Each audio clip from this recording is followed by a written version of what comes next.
Suprabhatam, good morning. लगता है पिछला जितना भी हमने किया इन्वेंट्री टर्नओवर रेशियो तक हम पहुंचे हैं। जितना भी किया मुझे लगता है प्रैक्टिस करके आपको समझ आ ही गया होगा। समय तो आप देते ही होंगे। आज हम इन्वेंट्री टर्नओवर के एक दो क्वेश्चन करने के बाद हम डेटर टर्नओवर रेशियो पे जाएंगे। क्वेश्चन नंबर 32 हमने किया था।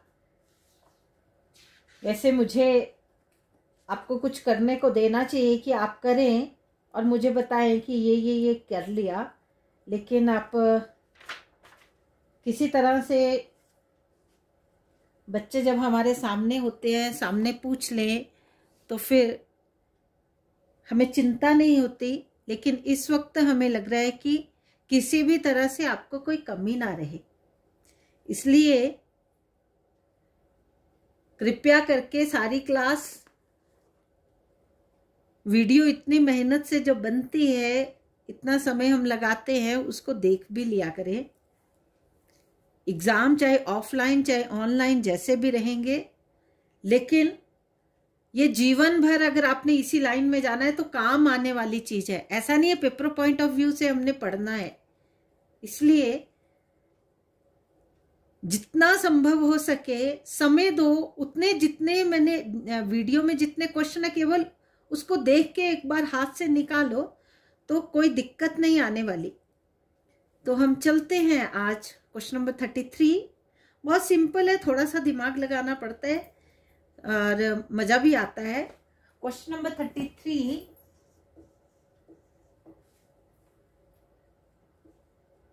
स्टॉक टर्नओवर रेशियो का ही क्वेश्चन है।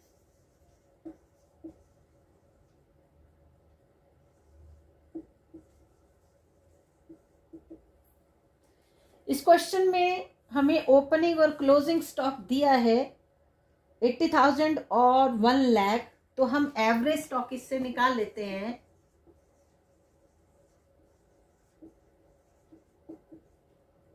वन लाख 80,000 आ गया। 80,000 plus 1 lakh 1,80,000 divided by 2, average stock आपका आया 90,000। हमने कैलकुलेट इसमें करना है ग्रॉस प्रॉफिट और सेल। स्टॉक टर्नओवर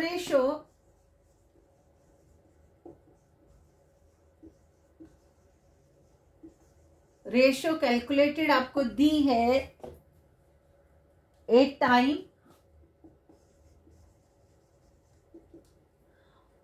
और उसने बोला है कि selling price is 25% above cost. जो कॉस्ट होगी उसका 25% उससे ज्यादा सेलिंग प्राइस तय होगा। तो उसके लिए अभी ये हमारे पास दो चीजें, तो इससे हम क्या निकाल सकते हैं? मुझे लगता कॉस्ट ऑफ गुड सोल्ड सबको दिख रहा है कि ये निकालना इजी है। Cost of good sold upon average stock is equal to inventory turnover ratio. Cost of good sold हमारे पास नहीं है, एवरेज स्टॉक हमारे पास है।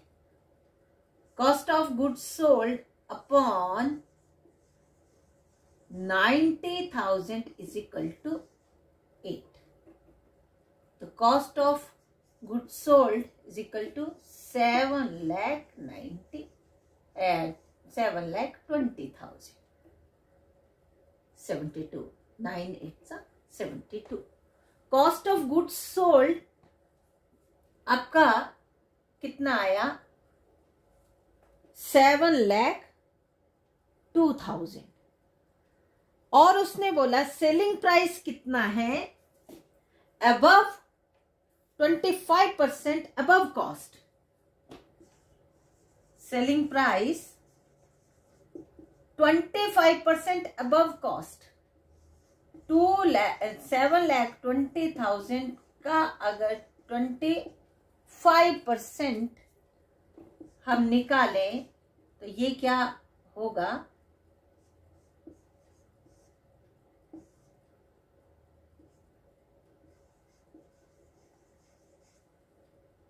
ये सेलिंग प्राइस नहीं है, ये सेलिंग प्राइस क्या होगा, कॉस्ट प्लस प्रॉफिट। तो ये जो आया 1,80,000 ये प्रॉफिट आया। जब प्रॉफिट कॉस्ट में, कॉस्ट ऑफ गुड सोल्ड में जब ऐड हो जाएगा तो सेलिंग प्राइस आएगा।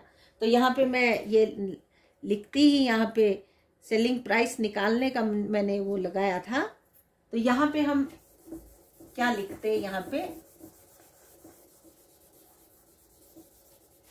प्रॉफिट, ये प्रॉफिट कैलकुलेट किया 25% अबव कॉस्ट।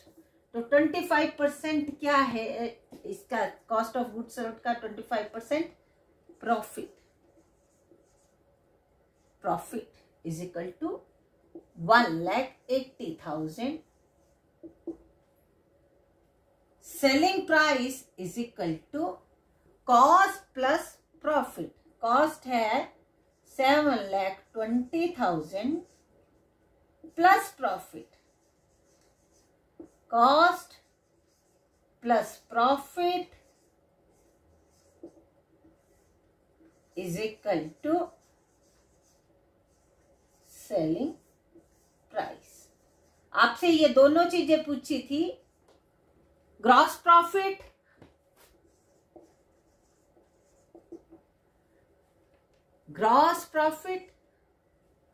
ये हमने निकाला ग्रॉस प्रॉफिट, और जब कॉस्ट में वो ऐड कर दिया, बोलते हैं C plus P is equal to S। Cost plus profit is equal to selling price. तो ये आपका क्वेश्चन नंबर 33। क्वेश्चन नंबर 33 में हमने क्या निकाला, हमारे पास एवरेज स्टॉक निकालने का मटेरियल था। ओपनिंग और क्लोजिंग स्टॉक हमें दिया है 80,000 और 1 लाख। तो हमने सीधे में डायरेक्ट निकाला average stock 90,000, stock turnover ratio 8 time, cost of good sold इससे फॉर्मूला से निकल गई, कॉस्ट ऑफ गुड सोल्ड 7,20,000। उसने क्वेश्चन में दिया है कि सेलिंग प्राइस जो होगा वो कॉस्ट से 25% ज्यादा होगा। ये 25% क्या है, प्रॉफिट है। Cost plus profit is equal to selling price. तो ये 25% क्या है, 1,80,000 क्या आया, प्रॉफिट आया, ग्रॉस प्रॉफिट। तो कॉस्ट में अगर ग्रॉस प्रॉफिट को ऐड करते हैं तो हमारा सेलिंग प्राइस आ जाता है। तो ये मुझे लगता है सबको लग गया होगा पता। नेक्स्ट क्वेश्चन, इसमें भी ग्रॉस प्रॉफिट निकालना है।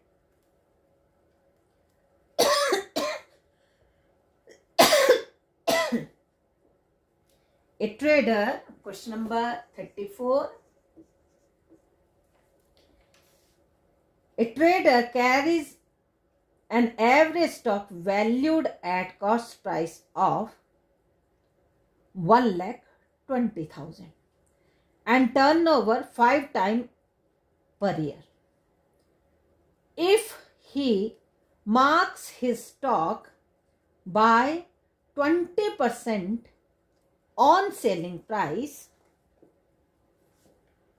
what is his gross profit for the year? A trader carries an average stock valued at cost price of 1,20,000।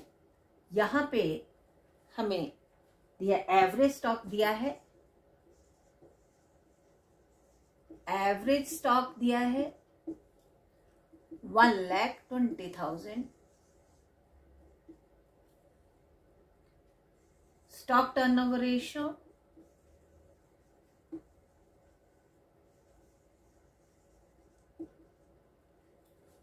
5 time.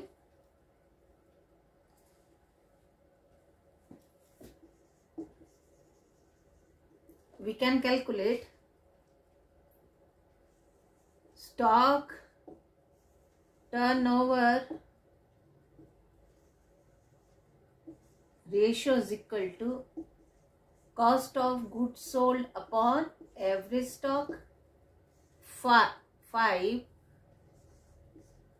is equal to cost of goods sold upon 1,20,000 cost of goods sold is equal to 6 lakh, cross multiply किया,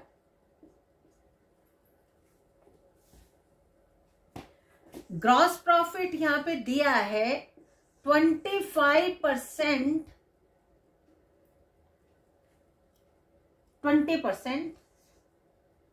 of selling price. हमारे पास अगर selling price होता तब तो directly निकलना था, direct ही निकलना था। मान लो 10 लाख होता सेलिंग प्राइस तो 25% हमने डायरेक्ट निकाल लेना था। कितना आना था? 25,000। लेकिन ये दिया नहीं है, 1 लाख 10 लाख कुछ भी नहीं दिया, सेलिंग प्राइस नहीं दिया, सेल नहीं दिया। लेकिन जब सेल पे वो 25% है, सॉरी 20% है, तो कॉस्ट ऑफ गुड्स सोल्ड पे एक फॉर्मूला है, यही जो परसेंटेज दी है इसके लिए gross profit is equal to जो चीज हमारे पास है cost of goods sold into rate upon 100 minus rate. ये फॉर्मूला है। मैं इसको दूसरी तरह से भी आपको करके दिखाऊंगी। पहले इस फॉर्मूले को अगर याद कर पाओ तो ये rate upon 100 minus rate 6 lakh into 20 upon 80 1,50,000 gross profit is equal to 1,50,000।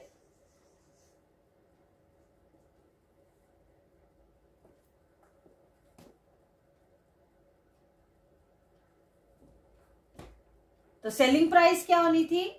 Cost of goods sold is equal to sale minus gross profit. हमारे पास ये है 6 lakh is equal to sale minus 1,50,000। 1,50,000 को इधर ले आते हैं, कितना बन गया? 7,50,000 इज इक्वल टू सेल। तो सेल कितनी हुई? 7,50,000।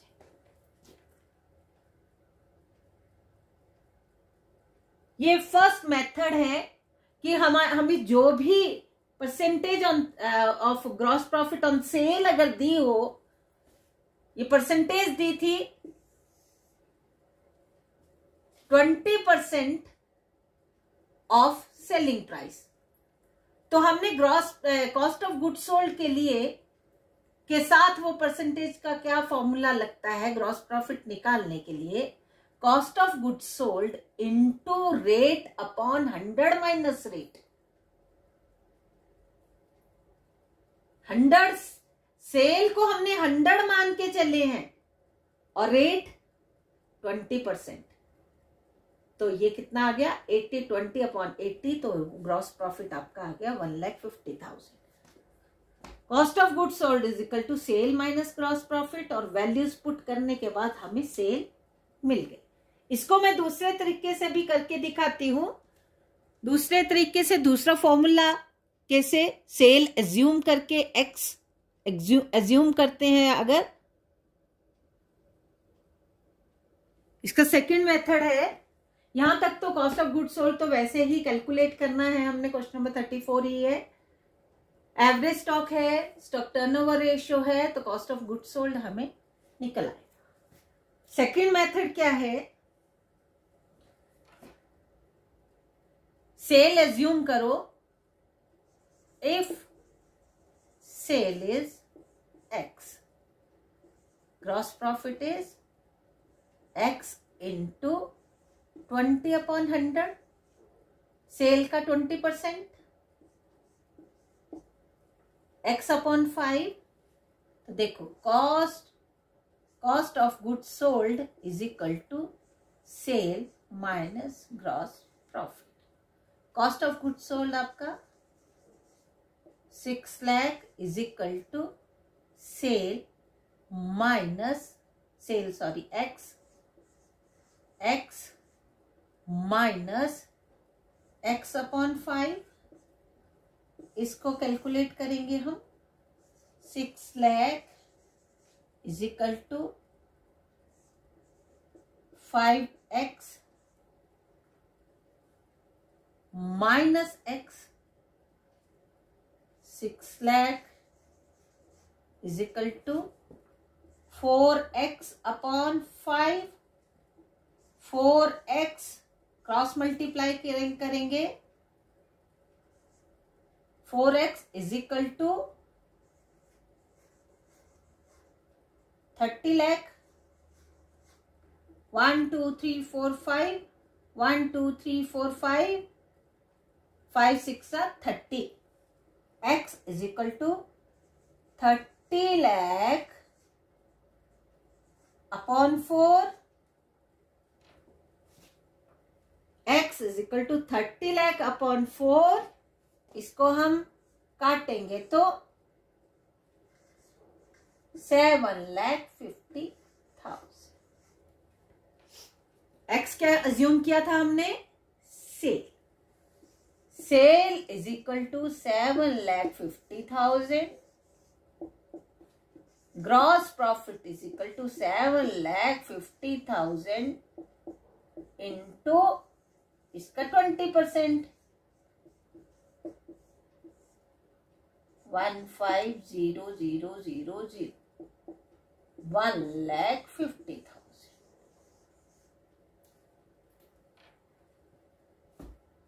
ये आया आपका gross profit. Cost of goods sold था आपका 6 लाख।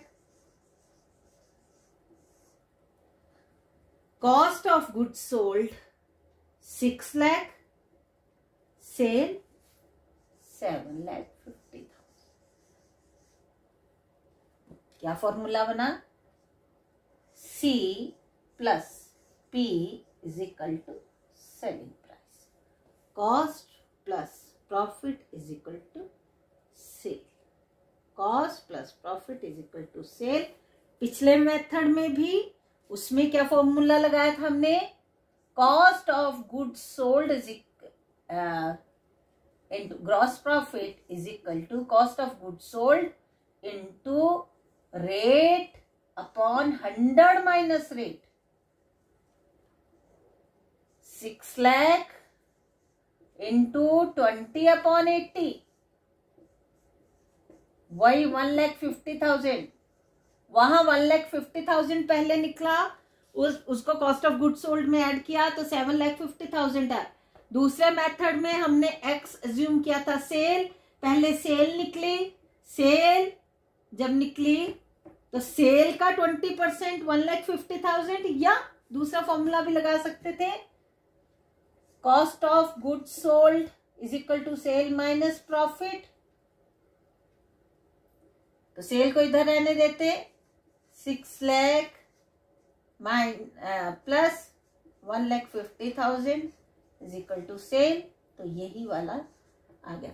मतलब इधर से करो उधर से करो कैसे भी, लेकिन अगर हमें ये छोटी छोटी चीजें कुछ नहीं है, यहाँ पे इसको सॉल्व किया, इतने को सॉल्व किया, क्रॉस मल्टीप्लाई किया और 5x में से 1x गया 4x, फिर x की वैल्यू 4 इसके डिवाइडर में चला गया और 7,50,000। मतलब किसी तरह भी करे घूम फिर के वहां हम पहुंच जाते हैं।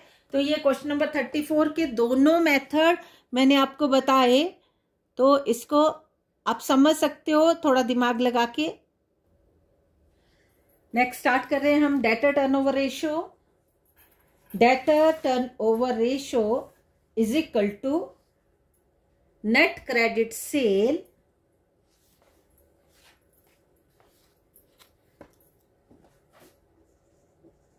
डेटर टर्नओवर रेशियो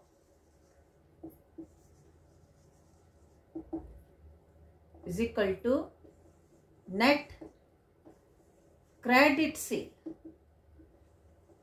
डायरेक्ट इसका लिंक डेटर्स का किसके साथ लिंक होता है? क्रेडिट सेल से। उधार में जब हम माल बेचते हैं तो डेटर्स, जिनको बेचा है शॉर्ट टर्म के लिए, वो हमारे डेटर्स होते हैं। Net credit sale upon average debtor. Average debtor कैसे निकलते हैं? क्रेडिट सेल, पहले तो क्रेडिट सेल कैसे कैलकुलेट होती है? Total sale minus cash sales, net credit sale is equal to, credit sale कैसे निकलती है? टोटल, वैसे टोटल सेल क्या क्या होती है? Cash cell plus credit sale. उधार में बेचा गया माल चाहे नगद में बेचा गया माल, जब दोनों को जोड़ते हैं तो वो टोटल सेल है। तो यहाँ पे हमें क्या चाहिए डेटर टर्नओवर रेशियो के लिए? क्रेडिट सेल चाहिए। क्रेडिट सेल कैसे निकलेगी? Total sale minus cash sales is equal to credit sale. तो एवरेज डेटर कैसे कैलकुलेट करेंगे? Is equal to opening debtors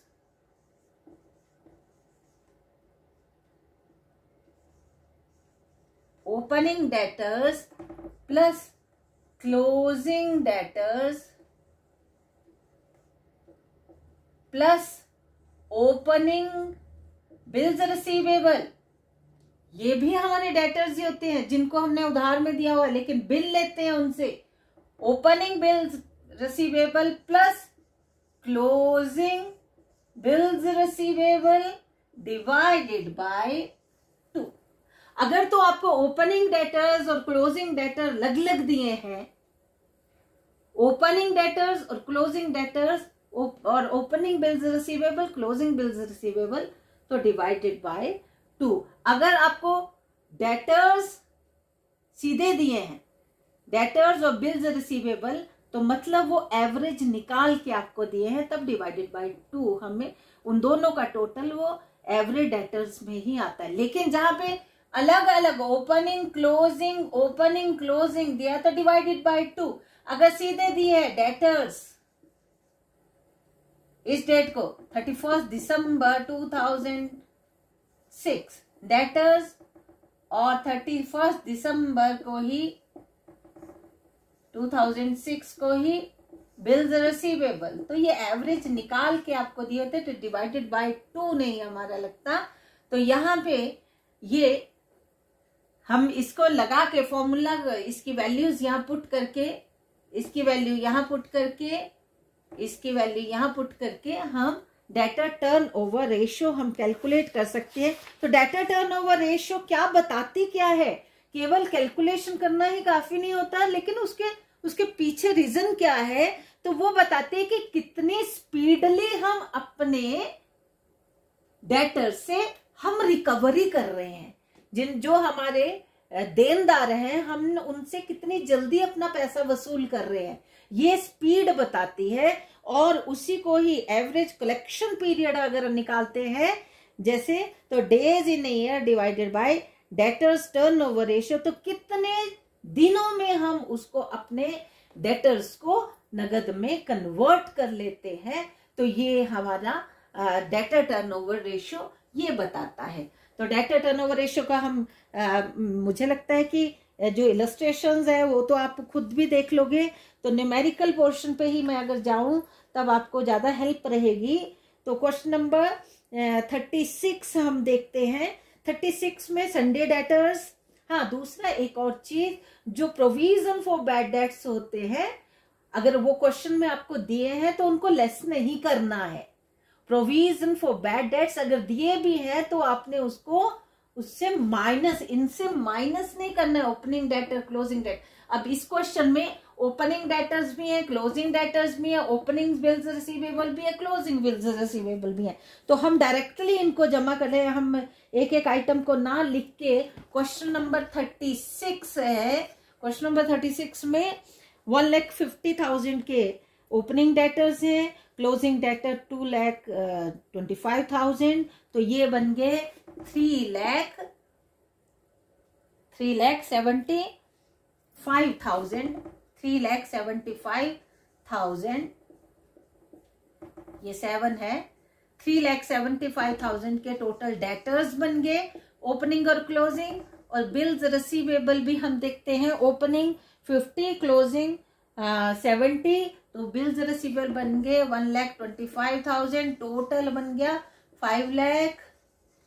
तो एवरेज इनका एवरेज डेटर कितना आया, average debtors is equal to 5 lakh upon 2,50,000। 2,50,000 average debtor आया। कैसे किया, ओपनिंग और क्लोजिंग इसमें है, ओपनिंग और क्लोजिंग बिल्स रिसीवेबल इसमें है, इन दोनों को ऐड किया, डिवाइडेड बाय 2,50,000 इसका एवरेज डेटर आ गए। और टोटल सेल आपको दी है, टोटल सेल दी है 17,50,000 और कैश सेल्स अलग से दी है 2,50,000। तो ये 15 लाख क्या आई आपकी, 15 लाख आई आपकी क्रेडिट सेल।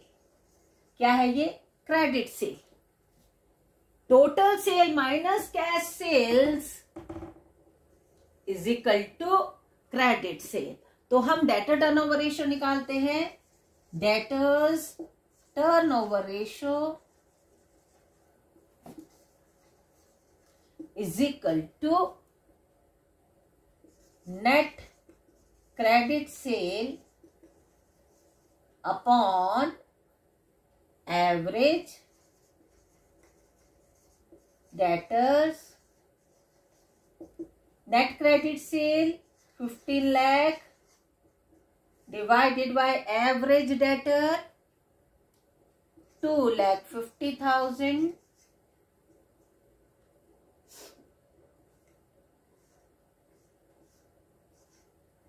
6 टाइम।